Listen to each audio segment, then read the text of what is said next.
I'm Gavin Mueller. I'm in Amsterdam, and it is 4 minutes past 11, according to the Apple, who I think sets their standards these days. Should we trust them, or should we be going? I think it's if everyone's using it, then that's kind of the standard, isn't it? Okay, all time is whatever we conform to. Um, so, Gavin, you're a kind of you're a leading expert on the nature of work, I guess, particularly from this kind of critical what I would define as maybe a critical kind of Marxist standpoint, but maybe you'll say that's wrong, and that's fine. But I want to first kind of go back to the Luddites, because the subtitle of your most recent book is, and I want to get this word for word, the Luddites were right about why you hate your job. Um, so so firstly, tell me what the Luddites were saying in order for them to be right about anything.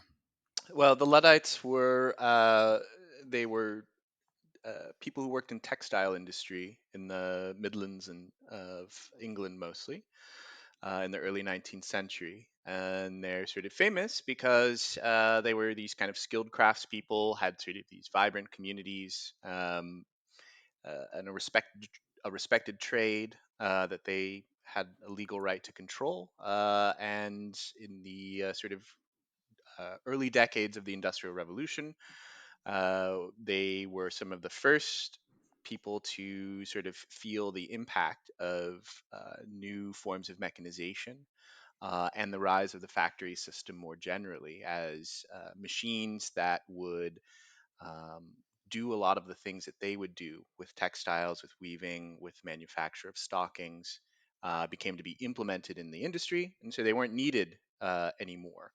Their wages would go down, they would lose work, and they very quickly perceived this as a kind of existential sort of threat.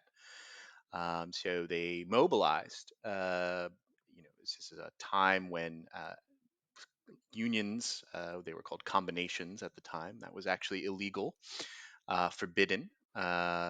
Under penalty of death, but they organized themselves to try to stop this transformation of the industry and to try to create a fairer, what they saw as a fairer kind of economy and a way of doing things. Mhm. And most notably, they engaged in a variety of different actions. Most sort of infamously, they resorted to actually smashing machines of mill owners that refused to cooperate with how they wanted to do things. So that they have a reputation of this kind of technophobic outburst, and so that's when you hear the term Luddite today.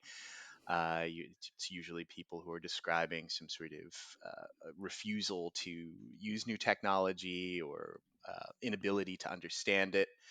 But part of the argument that I'm making in the book is that we need to, and it's not a something that I came up with. Other people have made this argument as well. That we need to understand this specifically as a labor struggle, and that we can actually think about. This helps us to think about the way that technology is restructuring work in our contemporary moment.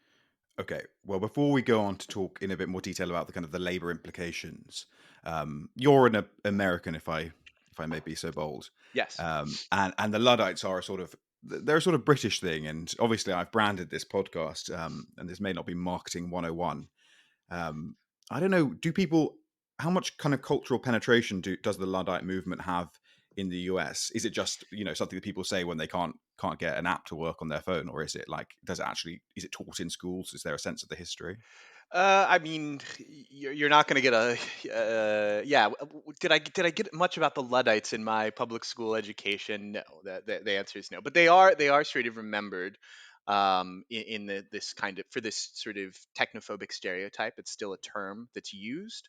Mm, And also there have been. It is a there was a bit of a flourishing of a bit of an anti-technology movement in the 90s that described itself as neo-Luddite. You also have some kind of homegrown resistance against technology in the states. You have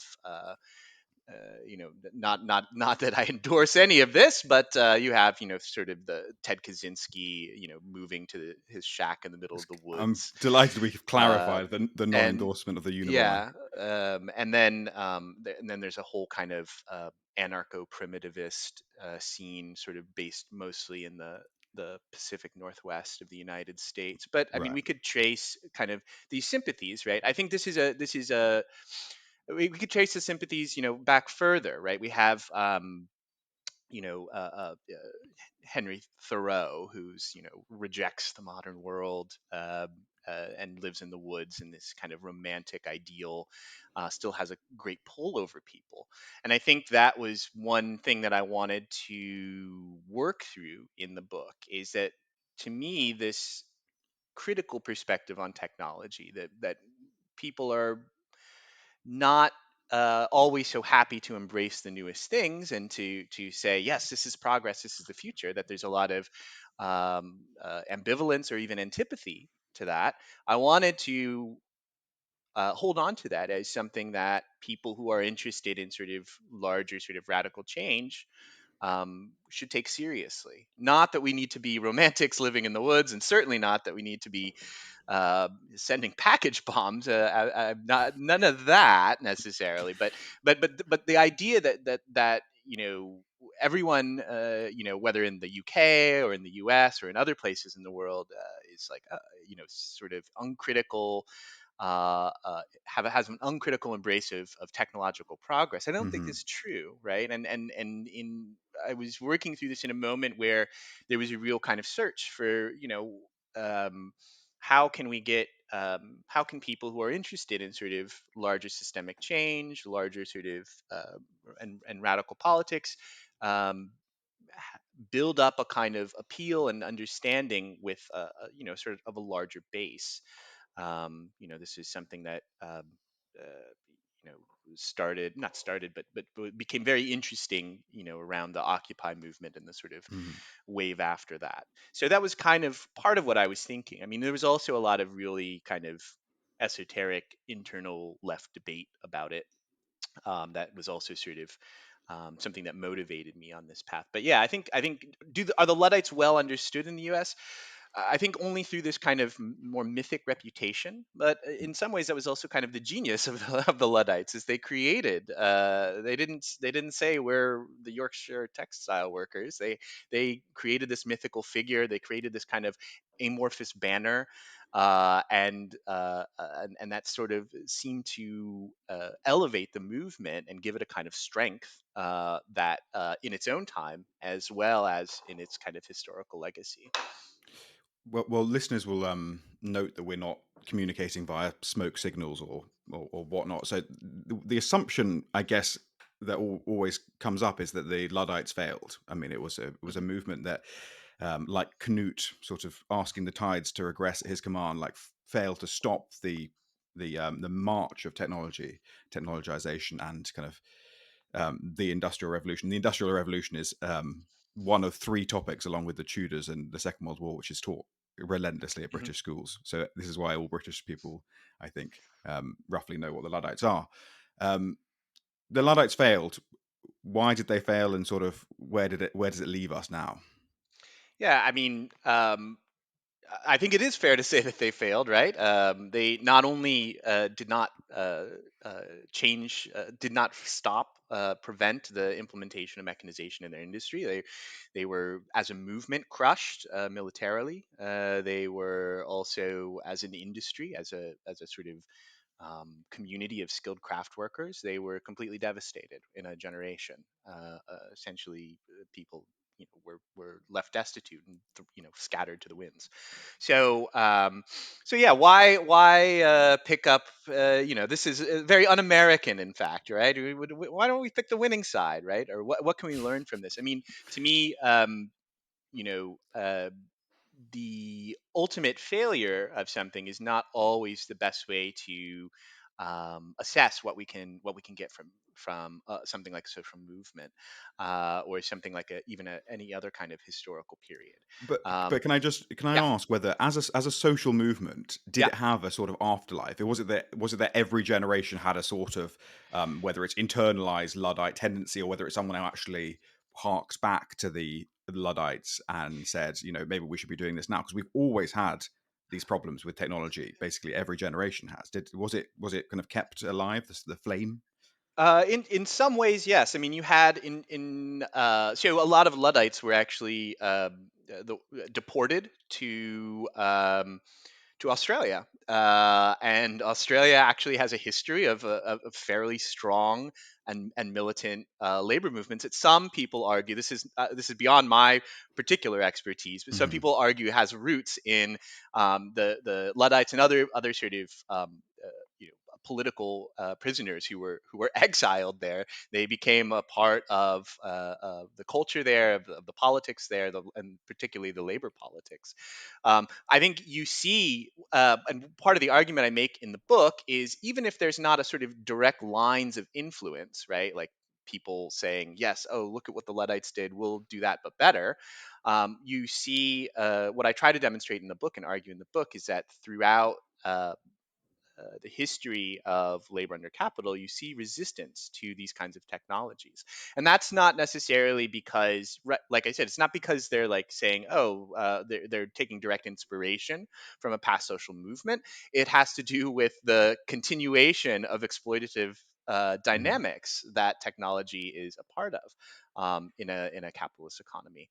So, and so part of what I want to do is say it's not just about looking to the Luddites, but actually understanding that there's a longer tradition here of critical perspectives on contemporary technology that emerges in labor struggles, emerges often in grassroots ways, emerges often through people who are a bit closer to the lived experience of workers rather than intellectuals who are sort of creating sort of broad strategies, pictures of strategy and things like that. So I try to reconstruct a lot of debates, and say, look, the people who were, these, for instance, in Johnson Forest tendency in the middle of the 20th century in the U.S. Uh, they're intellectuals, they're theorists, wrote a lot of really fantastic stuff, but also were not sort of ensconced in a university system. They were like a Trotskyist organizing cell that was like in daily contact with workers, and developed critical perspectives on automation as it was unfolding in the 1940s and 50s, in a way that other sort of Marxist intellectuals, such as the Frankfurt School and Sartre and the people like that, were not as conversant in. And so that was also kind of something I wanted to demonstrate in this work is like, well, if we take seriously the experiences of workers, then we find that, stretching back all the way to the dawn of capitalist industry, this kind of thread Hmm. of, of critical understanding and also militant opposition. Okay, let's move. The theory is exciting, but where it is really exciting is where it approaches reality, I guess, which is looking at this now from the outside. I'm, obviously not an academic, and I'm just someone who is kind of quite scared of the current trends. I'm also, someone who's marketing a podcast about how important this is. But are we at another kind of critical point? It feels like maybe the Luddites marked the first step in automation of physical labor, manual labor, and now we're really at that kind of first step of the automation of basically all other labor forms. Um, how, or am I just sensationalizing that? How important is the present moment with the development of AI and the kind of the total automation of our lives? Yeah, I mean, I think we are at a pivotal moment, technologically and also in the sort of broad contours of political economy, where with sort of well, some people call it a polycrisis of environmental Can't be good. catastrophe, slowing growth rates, pandemic, and these types of things all kind of converging at one point. I think the sort of dawning consensus is that things are not going to be able to go on as they were. Automation is often raised as part of this sort of more general sort of crisis, right? The idea that, yeah, now things aren't, we won't even have work, right? There won't be jobs for people. I think one argument that I try to make in the book is that we have to understand automation in a sort of more granular way as not something that is always about replacing work, but is often restructuring work, restructuring it in ways that that increase exploitation, that degrade the quality of work, and that often degrade the quality of output. This was actually something the original Luddites were very vocal about. They said, not only are you taking our jobs, but the products are really bad. You're destroying the industry's reputation here. And if we look at something like what a Chat GPT type of program can produce compared to what a fairly competent human author can produce, I think we see something quite similar there. But also, what we'll probably see, or what the specter is being raised, is that we won't have, for instance, AI completely replacing writers. What we'll have is AI will generate this bulk of mediocrity, and then you'll have people who another time would have been writers in their own right who will have to clean it up. Mhm. And in fact, this is precisely what the Writers Guild in the United States in the entertainment industry is on strike about. Their demands are very clear. They say, look, we are not going to become these sort of janitors for AI generated material. And it's not because they necessarily dislike AI or they hate ChatGPT or anything like that. It'll mean that they will be paid much less than they're paid right now. Mhm. The rates are much lower for that type of work. And that is actually a great sort of encapsulation of how automation tends to work. Um, so I think that we shouldn't be concerned about a future where robots take our jobs strictly in terms of replacement, but where where work will be worse, work will be more precarious, work will be paid less, because accurately or not, the idea is, well, the machines are doing the hard stuff, right? And it's less about, I think, the way to understand it is, it technology becomes a tool for saying, okay, now things are different, so labor needs to get a smaller share. And so, that's not always really sort of accurate in how you might sort of calculate how value is produced.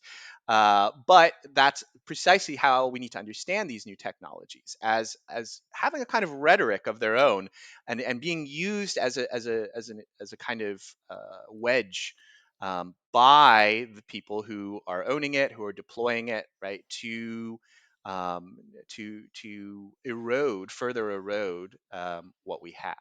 So uh, whether that goes on, I think, will have a lot to do with how organized labor and deals with it, and also how less than organized labor organizes itself, in part due to these questions. Mhm. But clearly, I think we'll live, as Mao said, in interesting times, where things will not be quite what they were. Whether that is for better or for worse, that will be.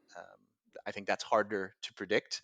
Um, Are you um, actually are you yeah. actually on the fence about this, or are you kind of being equivocal for the sake of you know On the um, fence about, sorry, what in particular? about the whether the rise of AI and automation in these sort of creative industries will be a good or a bad thing? Do you, in your mind, Oh, have a much I stronger prediction I that mean, you're? yeah, I think first of all, I'm a university professor, so I'm on the front lines of reading ChatGPT generated material. Yeah. To me, it seems like the main use case, in fact, is to forge term papers for this, and it's not very good at it. You don't have to read a lot of them you recognize this sort of really banal kind of empty but competent style of a ChatGPT generated text, right? So I don't like reading it. I mean, you feel. I mean, trying to teach people, right? I'm not trying to read great stuff. That's what I have to do in my free time.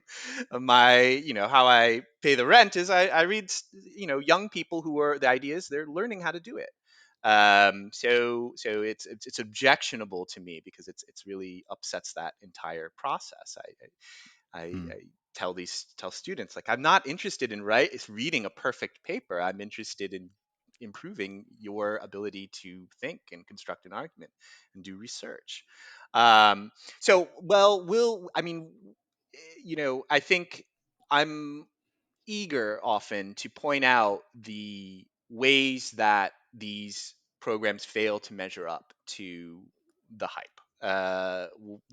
ChatGPT is initially impressive, and then the more you use it, you start seeing the flaws, the repetition, the weaknesses. Right, right. But would the Uh, would the Luddites recognize the textile manufacturing powerhouses in South Asia of today from what they were, from the stuff they were smashing up in, back in their time? Yeah, I mean, I think what they were trying to defend was what I think most people want, and don't want to speak for them, but I would imagine many people that work in garment industry, which is notoriously sort of exploitative and also notoriously difficult to fully automate. Mm. They've literally been working on it for 200 years, and actually they haven't gotten so much further than they did in the early 19th century. Um, but so I think what they would recognize is that what they want is what a lot of workers want. They want work that you have some that is that compensates you, that you have some sort of autonomy and control over, and in that sense gives you there's a kind of dignity, and there's also kind of a feeling of pride and accomplishment. These are craftspeople. Do I think that every job can be some creative in that way? I'm not sure. Maybe some, or less so. But I do think that what we need to kind of hold on to is the idea that uh, you know the best way to restructure jobs isn't always to make them simpler and de-skill them, but is in fact to give people the opportunity to do things that they find interesting and fulfilling, right? Mhm. So one person I write about in the book a bit is William Morris, another important British intellectual. And he was very adamant about this. He was also a craft worker, and he Terrific really, wallpaper. yeah, really great. I mean, designs that are still, influential today. Absolutely. And his idea was, and this is where he engaged in debates with sort of other radical intellectuals of his time, was he said, The point is not to have machines do all the work for you. The point is to have what he called worthy work, work that would kind of give you a feeling of satisfaction, challenge you, contribute to intellectual development. He thought that if you develop those kind of skills, it gave you a kind of uh, it's almost like a sort of civic kind of virtue, right? You understand how things work. You see more kind of contributions you can make, right? So his stories have like people who are really good at all these different skills, and they say, oh, well, I can help my neighbor. I can contribute to my community this way. If you have a situation where your work is completely alienated, I think that there is some kind of add-on effects to that, right? That the fact that you lose touch with how things are done and how things could be Mm. different. Finally, then, I want to ask you one sort of enormous question, which you can't possibly answer in the time allocated. Um, but in a few sentences, the question is work good? Because I guess the question we're all wrestling with here, Uh, with automation, with AI, is this sense of purpose that I think is so innately important to humans. mhm. And in a world where, like, we can automate more things, we can get AIs to do more things, we reduce the amount of actual labor that humans have to do. is that a good thing to aspire towards? Should we want more leisure time? Should we want this idea of fully automated luxury communism, which Yeah. is sort of utopian? And I think people without can get the idea of what it is without having to read up too much on it. Or is there some sort of inner craving for work and that sense of meaning?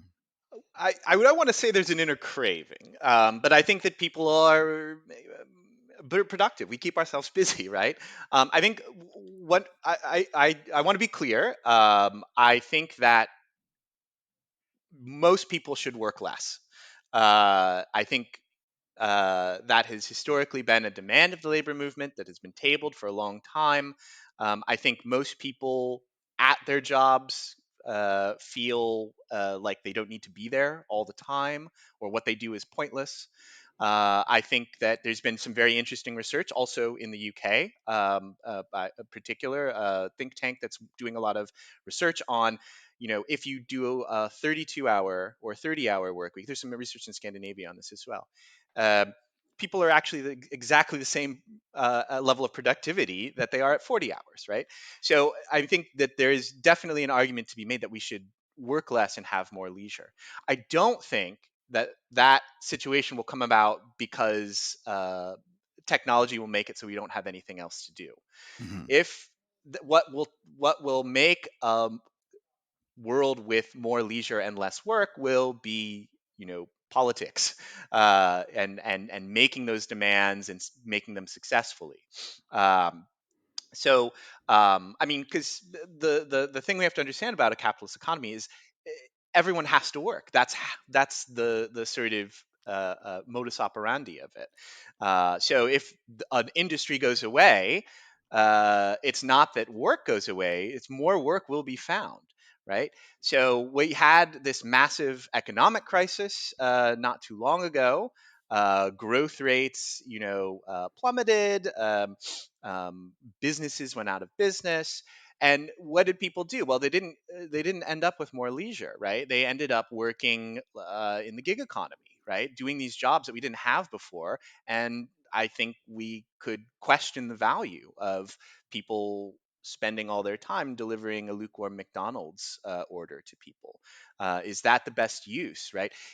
If we're living in a moment of crisis, if we are living through a time where we really need to seriously, uh, you know, work on how to create a more sustainable, environmentally sustainable kind of world, and a world that is less susceptible to global pandemics, well, that will take work.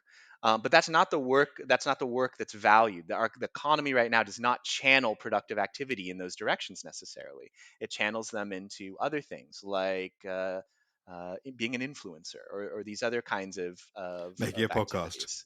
Uh, Right. Well, I mean, I mean, I think in the future, I don't know if we'll have a fully automated luxury communism society. I don't believe actually in full automation, right? Um, I think that is, yeah, this is an oversimplified understanding of automation. But I think, yeah, if we had some sort of post-work utopia or less work utopia, right, you would be doing these things. You could probably maybe you'd still be making a podcast, right? But you might be doing, it might have a slightly different format or perspective, right? If you're not trying to make a living at it, then it'll open up new ways of doing things, right? Mm. That will also be fulfilling, right? I mean, you want to do this, not, I don't think it's the easiest way to earn a living, right? But there's something satisfying and interesting about that, about doing it this way. Mm. And I think that those aspects of your work could be elevated and enriched in a world. And then the other stuff, like maybe you have to hustle and use a bunch of hashtags on social media, or upload to 15 different podcasting services, and like go on some other guy's podcast that you don't really like, but he has a lot of listeners, so you need to boost your brand. You won't have to do that kind of stuff. That's a waste of time, and is just about navigating this this sort of thicket of algorithms that has grown up around us, right? That's wasteful in so many ways. And so that's I would that's kind of the thing I'm really interested in talking about, in thinking about now is, um, I think we can uh, put away some of the more simplistic sort of utopian fantasies of post-work, leisure-filled worlds, and say, what would a world of worthy work look like? What kind of work do we need to do, in regardless of what kind of economy we live in? What is fulfilling for people, and how might we get that done?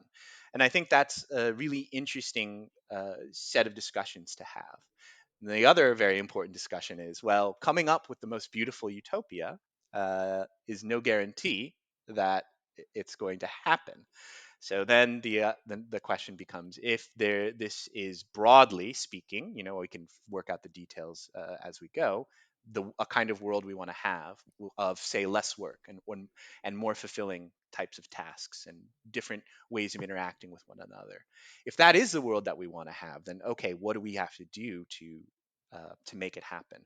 What are the sort of tendencies that we have going right now that, if sort of encouraged or given some useful information or direction, might move us along that path towards a sort of a more sustainable and egalitarian kind of future.